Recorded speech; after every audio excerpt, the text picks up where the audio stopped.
Welcome to Everything Co-op, bringing you information on how cooperatives can help improve your quality of life. This show is being sponsored by the National Co-op Bank, NCB. The NCB is dedicated to strengthening communities nationwide for the delivery of banking and financial services for the nation's cooperatives, their members, and other socially responsible organizations. For more information on the power of community ownership, visit ncb.coop. That's ncb.coop.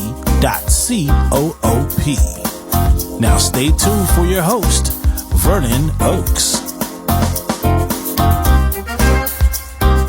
Oakes, and welcome to the program Everything Co-op. I am in sunny California in San Diego, and my guest is Patton McDowell. Patton, where are you located this morning? Well, Patton is the founder of PMA Nonprofit Leadership, and we're going to talk about his company and what he does in that company to train nonprofit leaders. And you know, leadership, it is not easy, particularly in a nonprofit environment where you always have to be trying to find money so you can operate your organization and meet whatever mission your organization, your nonprofit is about. Patton serves as a director of the Institute for Philanthropic Leadership, where he facilitates two signature programs, Leadership Gift School and Emerging Leaders in Philanthropic Programs. He also has his own podcast, which he has over 300 episodes, and it's called Your Path to Nonprofit Leadership, and the author of a book with the same title. He earned a bachelor's degree in English education as a Moorhead Scholar in UNC Chapel Hill, an MBA from the McCall School of Business at Queens, and a doctorate in education, organizational change, and leadership from the University of Southern California. Patton is a certified fundraising executive and a master trainer for AFP Global. Welcome, Patton. Vernon, thank you. I'm excited to have this conversation. Thank you. And so I just read your bio. Well, where did you grow up? Eastern North Carolina, Elizabeth City, North Carolina, to be exact. And so I've moved throughout the state over my career with my family, but started in the rural part of the northeast corner of this state. Okay. And why did you go into leadership or training leaders of nonprofit? I love that question. I was a college intern. I went to UNC Chapel Hill for undergraduate, as you just mentioned, and I had the opportunity to intern. And the internship was in Washington, D.C., a city you know well, and it was with Special Olympics International.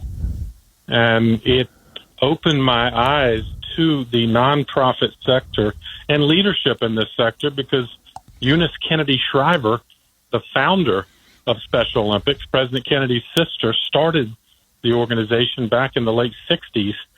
And so I arrived in the late 80s and just was very privileged to see her leadership in effect and appreciate this global organization that she created, 130 countries and all this. And all of a sudden I was like, Vernon, maybe there is a career opportunity here. I went up there thinking, all right, it'll be fun to be in D.C. for a summer. And then sure enough, I was like, maybe this is a professional path. And so for the last almost 35 years, I have been working in and now with nonprofit leaders all over the country. Wow, that must have been a great experience, particularly in D.C. Exactly. Yes. Wow, okay. And so that was, you said, the late 90s? Actually, late 80s. I graduated from Chapel Hill in 89, and Special Olympics hired me. So the internship proved to be successful, and I ended up staying there for a couple of years, and then came back to North Carolina to work for North Carolina Special Olympics.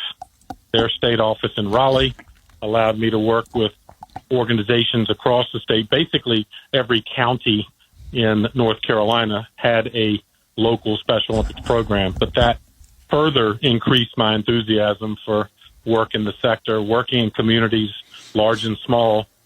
And so I spent about 10 years total working in the Special Olympics and with that movement. So you got to see the Special Olympics from the top down, and then you went into the weeds in North Carolina to see county by county how it works.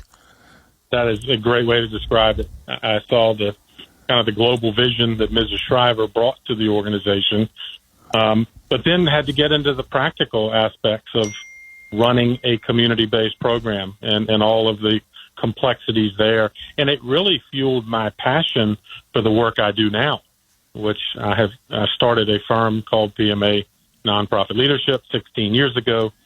And those experiences in the field with Special Olympics kind of really fueled my consulting and coaching practice now, because I saw it up close. I learned from wonderful community leaders and the partnerships. And of course, I've listened to you talk, Vernon, about the importance of community, the partnerships, the collaboration, the coordination. I saw that up close, and I've tried to bring that to my consulting practice. Okay, so you got to see, I assume, great leadership and poor leadership in your 10 years with the Olympics. That's a great. Is that right? Or? No, it's absolutely accurate. And not so much bad leadership. We've all run into leaders that we're not as impressed with. What I saw and what really motivated the work I do now was the challenges that leaders in our sector face, as opposed to our brothers and sisters in the for-profit communities. There's just not as many resources. And so I saw some of those challenges of great individual talents trying to excel in leadership. And, that's kind of what I wanted to do to help. So you mentioned the word coaching. Were you coaching the athletes, the Special Olympic athletes, or were you coaching the leaders of those programs? The leaders, staff, and volunteers that make up a community-based entity. Each county had its own organizational structure, and so my work was typically with the local executive, their staff and volunteers, and their local board of directors. And so that's what I've continued to do. I spent another 10 years in higher education before starting my consulting practice, but to your point, my work is largely with nonprofit executives and their boards and key volunteers. So I had once somebody explain to me, a coach, because I looked at possibly being a coach. I played football through junior high and a couple years in college, until I realized I was not going to be a 5'10" middle linebacker in the pros. Okay, so it took a while, but I got it. I finally got it. Okay, so a coach is somebody that looks at the athlete, see where they're good at, and they look for things they can put in to help them to improve. It's always what you're good at, these 5 things, and these 2 or 3 things you need to do X in order to improve on them. Is that what a coach does with leaders in an organization? I think that's a great way to describe it. I've developed a framework. In fact, I've published a book in 2022 about 7 keys I felt to successful leadership. And it's a coaching framework, exactly as you said. Learned from the best, starting with Mrs. Shriver and leaders that I had worked with over 20 years before starting my coaching and consulting practice. And I think it's important to note that, coaches, you can't do it for them, but I feel like my job is to give them the time, the space, and the structure to think about these 7 keys to their leadership, and then give them, practical advice, tips, and sometimes it's just encouragement.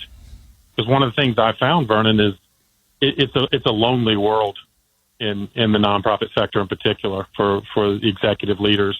Again, not to contrast with the for-profit sector, but often there are more resources, including coaching in the for-profit sector that nonprofit, and I would dare say co-op leaders don't have the same access.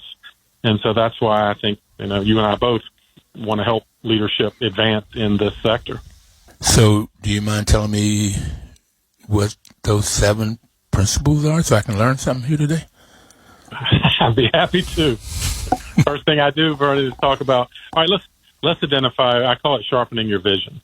To the extent you know where you're going as a leader, let's answer, I have a kind of series of questions I ask. And because some people are very clear. I'm working in Special Olympics. I want to stay here for the rest of my career, and I want to advance on the ladder that exists there.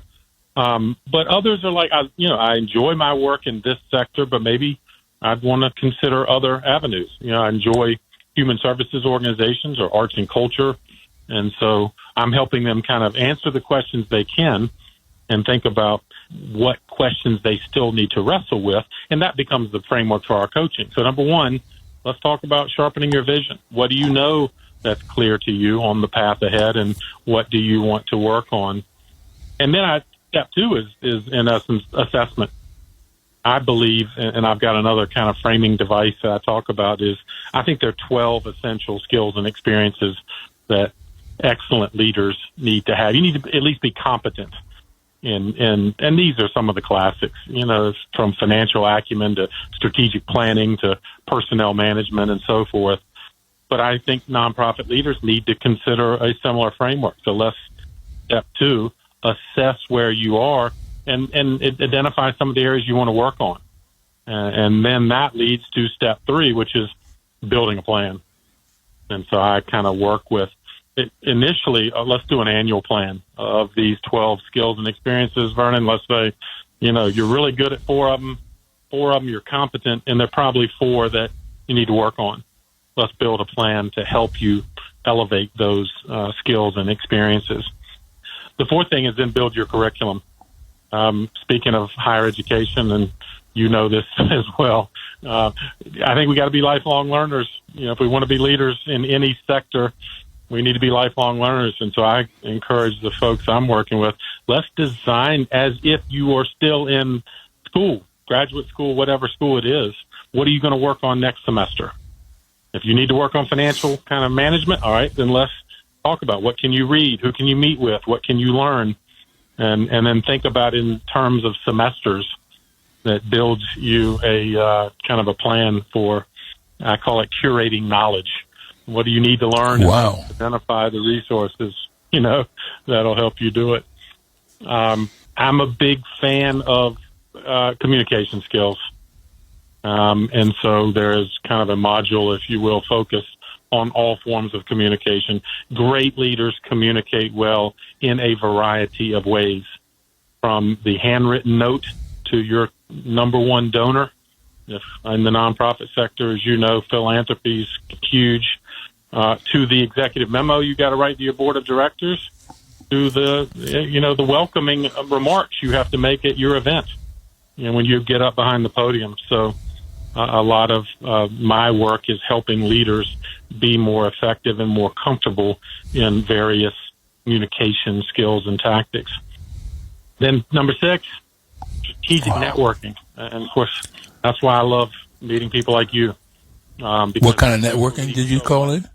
I'm calling it strategic networking. Strategic, okay. And the reason I say that is I think sometimes people are like, oh, Vernon, I don't want to go to another after work social, and I don't have enough time and energy to just network, which the connotation is just you need to get out and just go to a lot of after hours events. And I'm like, no, I want you to be strategic. I want you to think about who are 2 people that do work similar to you that could be comparable peers, that could give you someone to talk to about challenges and opportunities.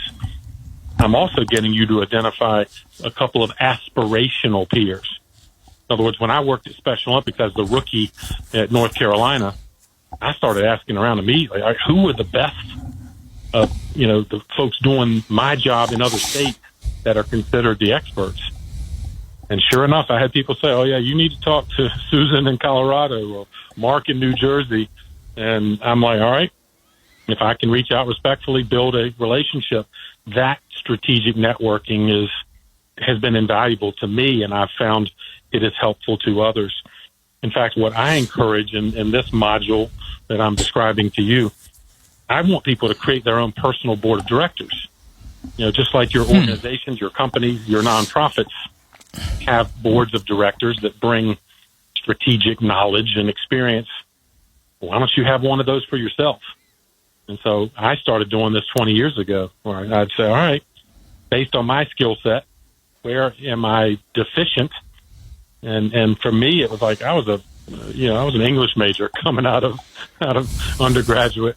So math and finance and budget was a bit intimidating. So I made sure I had an accountant on my personal board of directors, someone that I could speak to and learn from, and be able to ask the questions I was nervous about, maybe back on the job. So anyway, that strategic networking. Yeah, well, mine was the opposite from yours. I have a master's in math and an MBA. So in the MBA, I gravitated toward the finance and anything marketing, anything that had to do with numbers was where I was at. And so I had to have those people that can write, okay, those creative writers it would be on my personal board of directors. Yes. I got it. Yes. Well, again, I needed you years ago. I ended up pursuing an MBA largely because of kind of my own strategic self-assessment. Like, hey, if I'm going to advance, I do need to understand the numbers.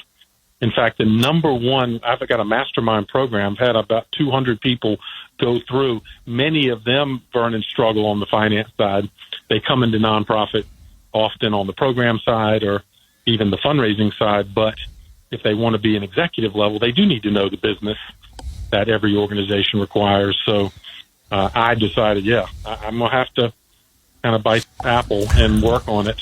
And then last but not least, before you move on, let me say something about networking. So I got my MBA at Stanford, and they had a Friday evening social.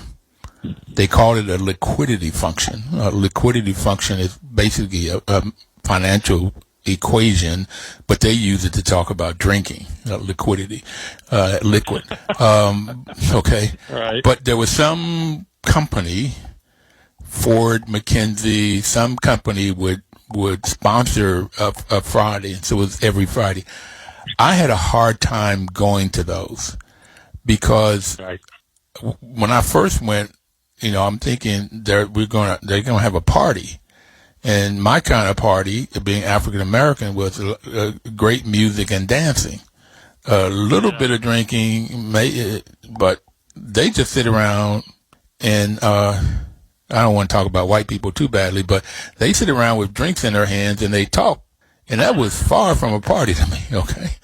So that kind of networking, it was hard to get. I used to have to force myself to go. And you made me think about it when you were saying you don't want to go to another function after work.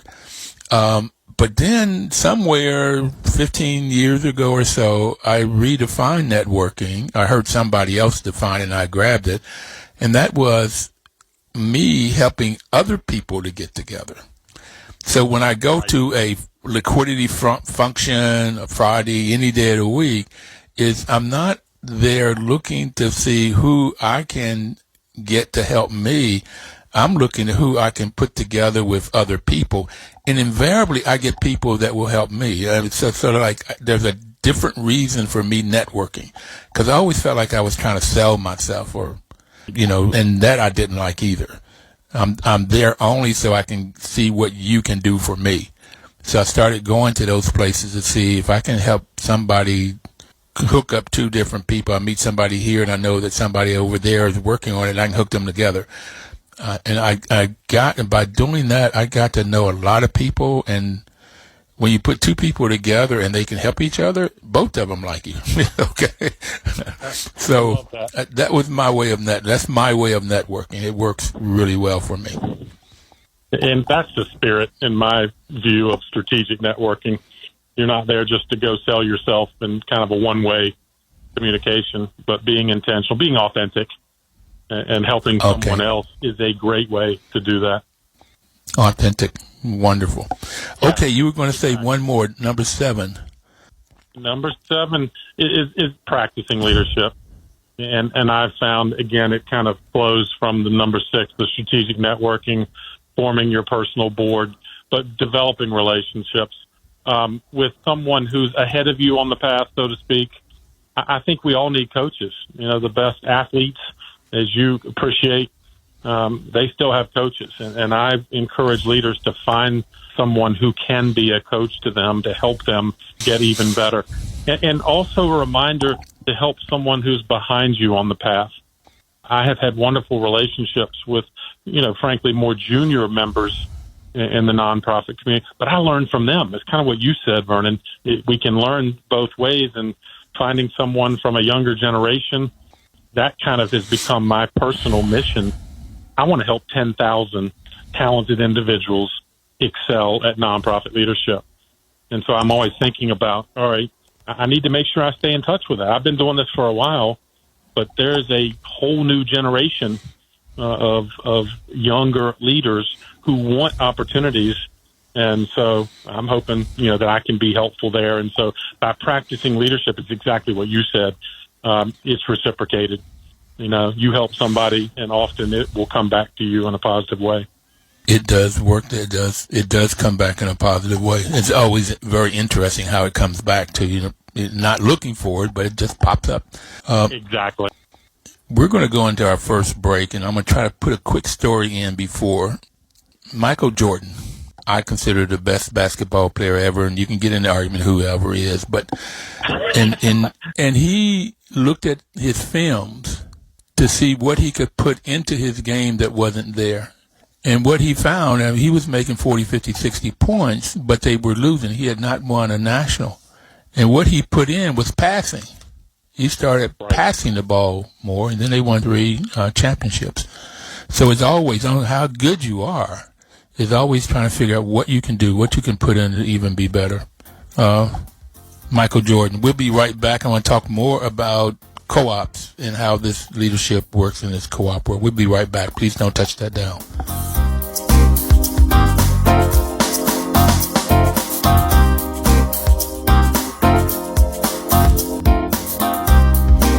Welcome back, everybody. This is Vernon Oakes, and the program is Everything Co-op.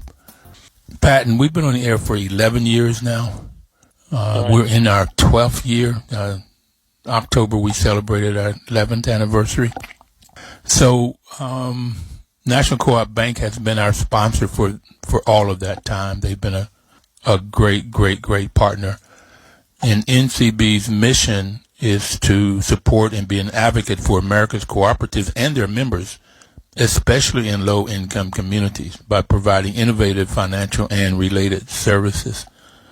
This is a long shot, but I'm going to ask you anyway, Patton. Have you done any work with NCB in your training of nonprofit leaders?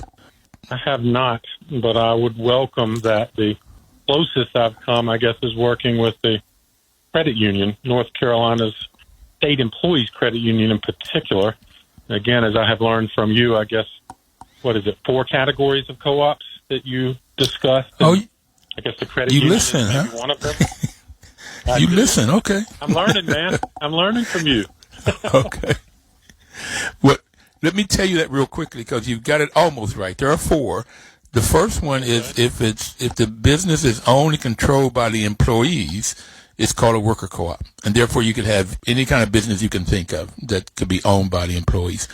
The second one, if the business is owned and controlled by the people that uses the services or the products, it's called a consumer co-op. And that's where you find credit unions, housing co-ops, rural electric, a company called REI, Recreational Equipment. Okay, they are a consumer co-op. The people that buy there can become the members. Those are 2 types. And then the other 2 are when businesses or a group of people come together and form a business. Let's say a group of dairy farmers come together and form a business to sell their milk. Then it's called a marketing co-op. They form a company to market their products or services. Now, like Cabot Creamery, it could be that they also make cottage cheese and yogurt and other things. Then it's marketing or a producer co-op. They're marketing the milk, but in other ways. They're producing other things to it. And likewise, if a group of people come together or businesses and they want to buy what they need, farmers have formed these kind of companies, and they're called purchasing co-ops. The farmers would create a company that would buy the seed, fertilizer, whatever they need to produce whatever they're producing, and they can normally get it at a better price, and then this company will know the vendors, okay, and get a better quality and a better price for its members. So those are your four types: a worker co-op, consumer co-op, a marketing co-op, and a purchasing co-op. So that's it. Great lesson as well. And again, I know you appreciate this more than most. I think many in our communities don't fully understand and appreciate the power of the co-op. And so that's why I'm eager to learn more from you. And I think many of the principles you and I are discussing do indeed apply to co-ops. And again, my work with the State Employees Credit Union, their foundation, I think has confirmed, one, the power of co-ops, but also the need for leadership at all levels. Absolutely. So at all levels of co-ops, they're for-profit most of the time. Sometimes in housing co-ops particularly, they're nonprofit. But even if they're for-profit, they have a lot of nonprofit tendencies. Right. They're always wanting to help the planet. They're there to help people first. It's people, planet, and profit in priority for co-ops. In that order. So, right. Yeah, in that order. So some of the nonprofit characteristics are almost like in every co-op when you look at what's best for people and what's best for the planet. And you need money to help to create or do things like the North Carolina Credit Union Foundation. The credit unions will put monies aside, or most co-ops will put money aside for things that help the society, help the community. So there's a real non-profit portion of all co-ops, if they're operating as co-ops, not just have the name. Absolutely. Okay. Well, and I would argue that the leadership characteristics we are discussing apply to all sectors.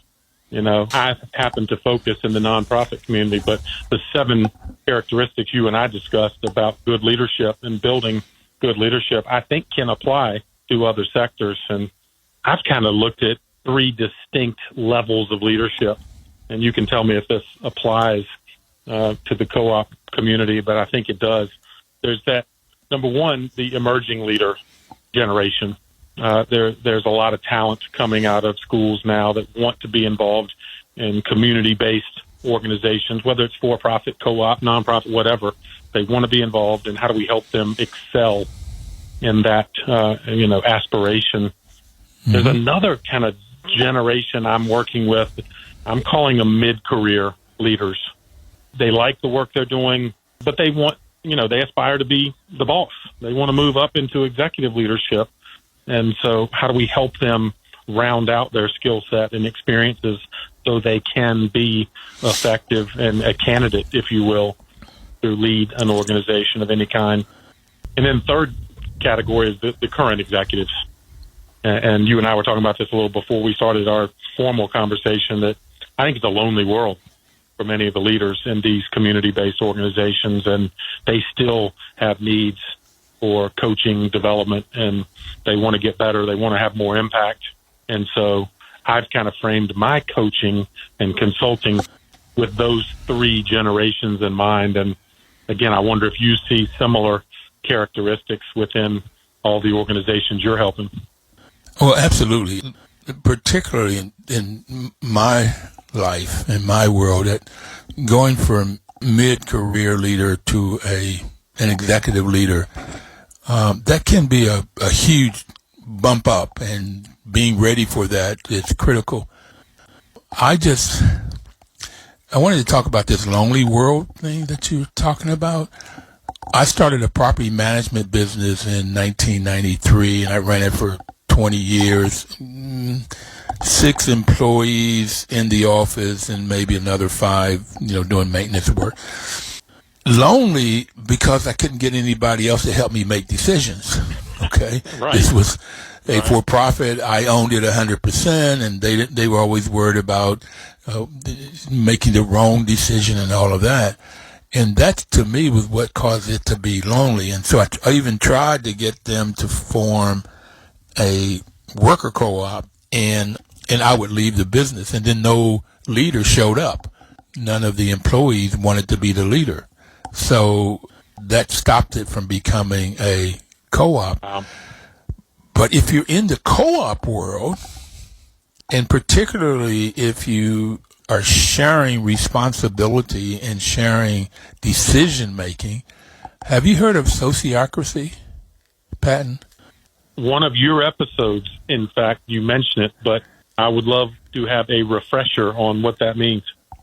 Well, an electrical engineer said he understood systems, particularly electrical systems, but he didn't understand this management system thing, particularly hierarchy of everything going to the top and decisions coming down from the top to the bottom. And he created a system where he called them rings. Different groups of people make different decisions based on where they're working in the organization.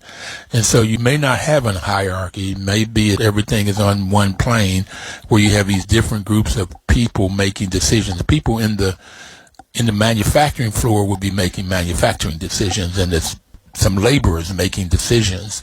And then they'll pop that decision up to the supervisors and then one up. And they have people in the labor part. They have one of those people in that ring or that group that's up in the supervisor group or whatever that next ring, a higher up ring is, or next ring that's beside it, whatever that the structure they have. So you get everybody in the decision where decisions are needed to be made. Okay. And so it is not lonely. Yeah, right. When you built in, right?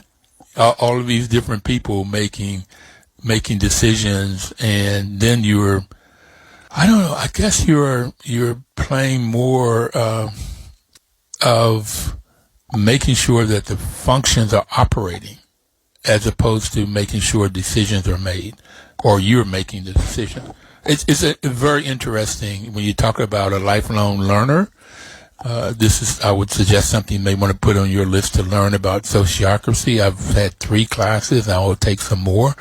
I know enough to hurt an organization if I try to implement it without a coach. So, yeah, I like it better than democracy, because democracy, you've got 51% of the people, if they vote for something, you got 49%. That's no. That's a huge number in any business. That's right. Okay. But it sounds like a topic we've discussed getting you on our podcast, and it seems like you would be the perfect person to teach about the concepts of sociocracy and how it applies to organizations that, as co-ops, I guess, have a natural kind of gravitation there, right? But I wonder if other types of organizations could obviously benefit from learning more about it and maybe implementing it. Yeah. So how many people do you have in your company, PMA Nonprofit Leadership? We have 10, some full-time, some part-time. I'm fortunate to have leaders who have been full-time executives at nonprofit organizations that now would prefer not to work full-time. They've got kids, they've retired or whatever.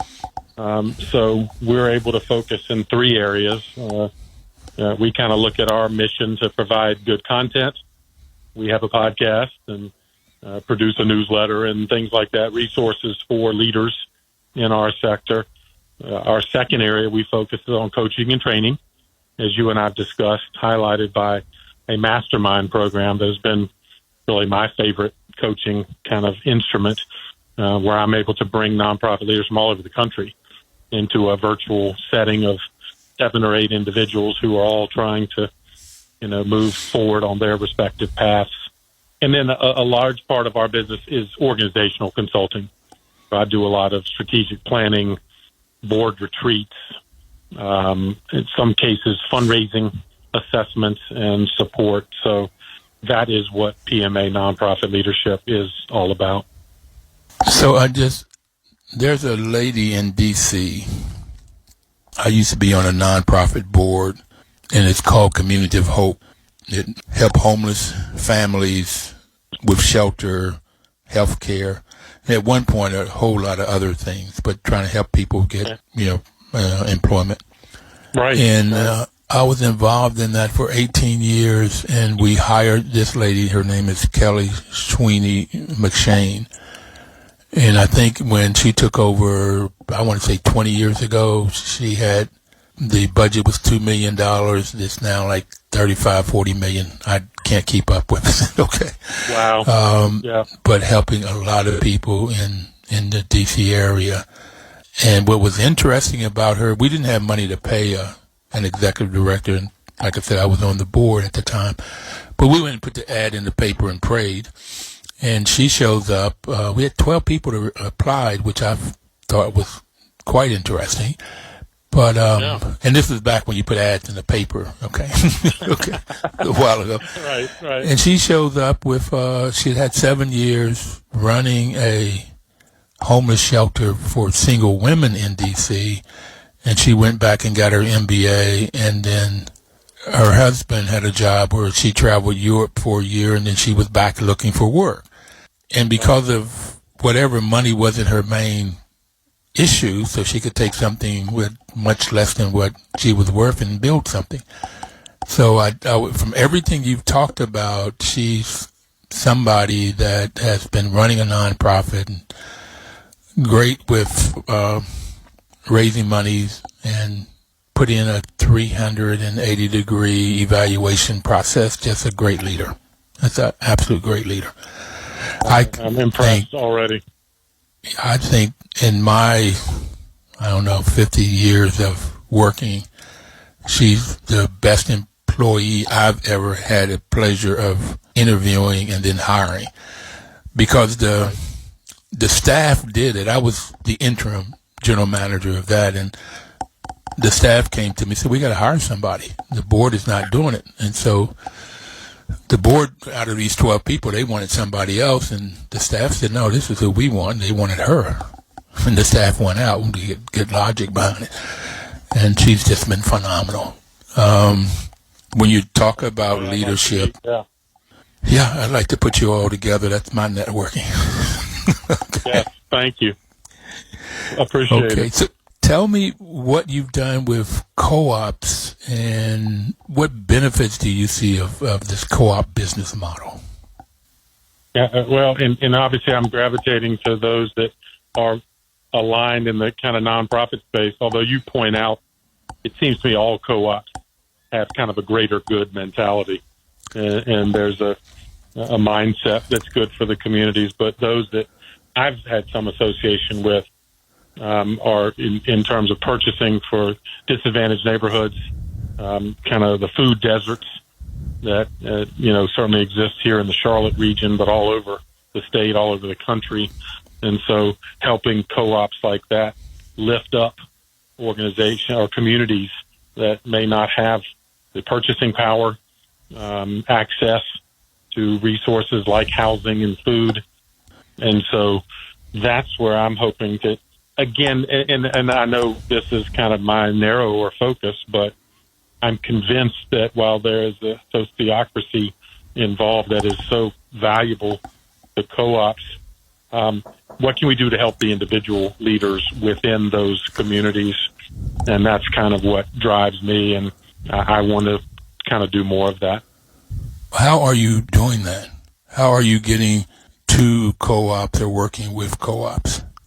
Well, like I said, the State Employees Credit Union having itself, I guess what you call it, the consumer co-op, right? Is that what a credit union is? Yes. A financial institution.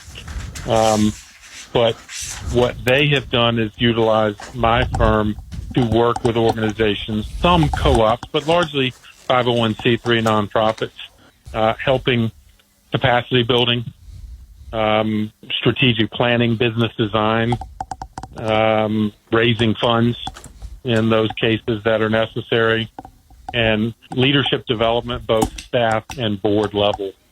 And so those are the kinds of things that I do and would enjoy applying that more to the co-op world. Okay. Well, that sounds like you've got a entree into this co-op world. I think so. You're the better judge, but I like the work I'm seeing and feel like what I could bring to the table along with my colleagues, and again, helping connect strategically. I find a lot of organizations, particularly in rural communities, haven't had the access to maybe success stories, and that's where, again, I know you have done so much work of creating these networks of co-ops and connecting their leaders and their key volunteers with each other, right? So you don't have to reinvent the wheel, and I'd certainly like to help provide more of that kind of bridging work so that others can benefit. So did you hear about the Renaissance Food Co-op in Greensboro? You know anything about that? I've heard about it, but I'm not intimately familiar. There's a guy named Ed Whitfield in Greensboro, in North Carolina. I'm not exactly sure.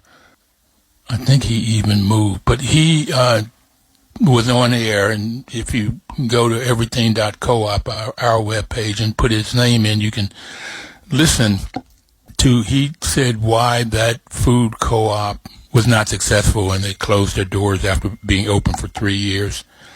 So they took 8 years to get started, get the money, get the building, get it up. But he said why it closed in 3 years. It took a long time, a lot of money to get it going.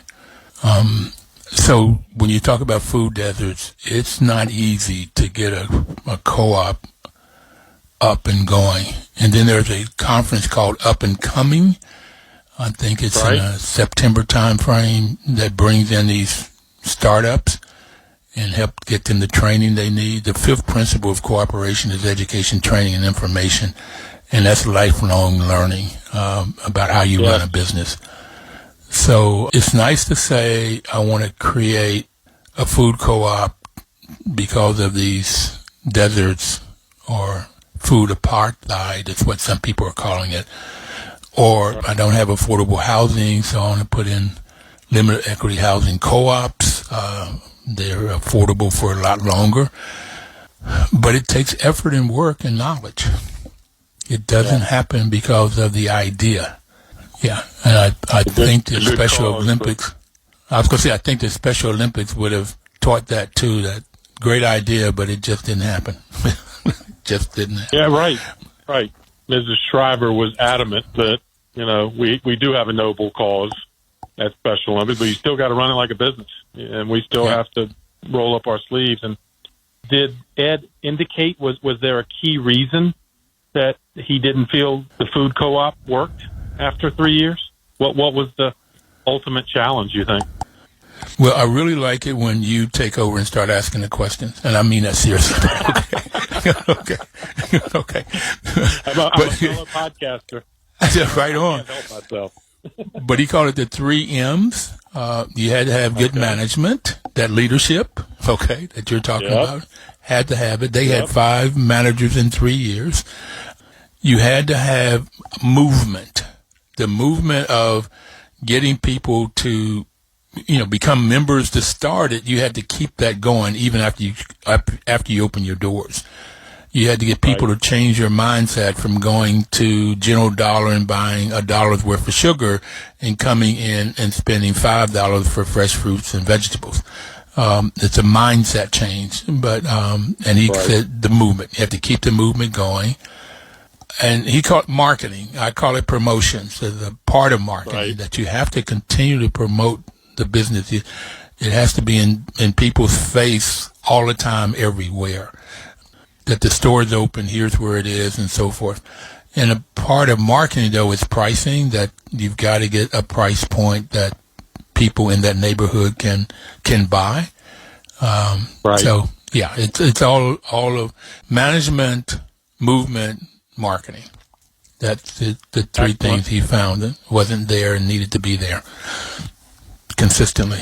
That's a shame. Yeah, because that is so needed, right? And I'm sure that was part of your discussion with him of how do we activate that very good idea in very needed community resource. But the 3 M's, I guess, kept it from being successful at that time. Well, what about the future? The immediate future, we're looking at the politics that maybe there won't be a lot of monies available from the government to help with these programs. But even after 4 years, what do you see the future for nonprofit? Well, the message that is coming through loud and clear now with potential federal funding cuts in the sector is diversified revenue streams. And so I think all nonprofit leaders that depend on dollars from outside sources have to diversify their philanthropy.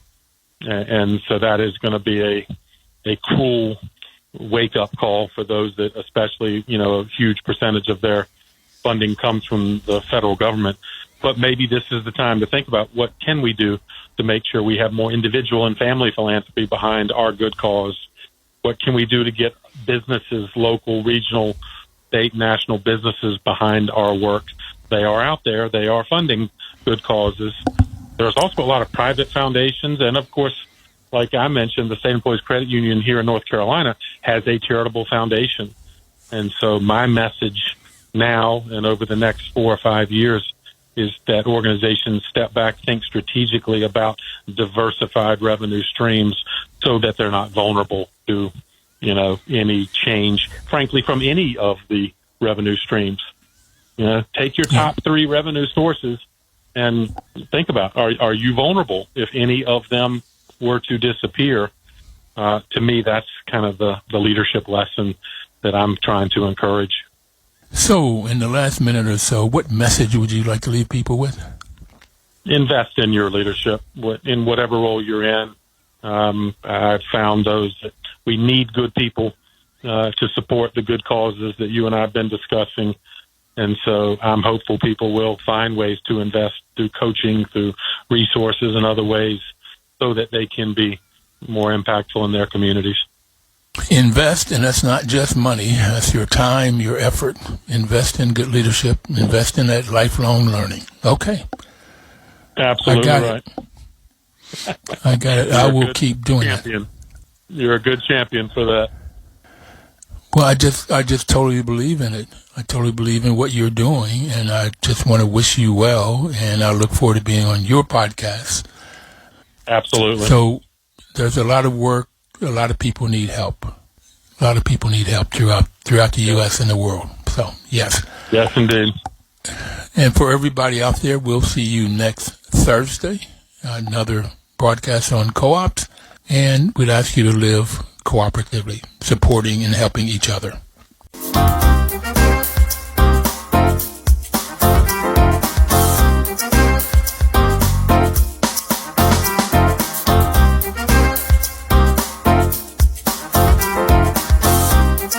The preceding program was paid for by Everything Co-op.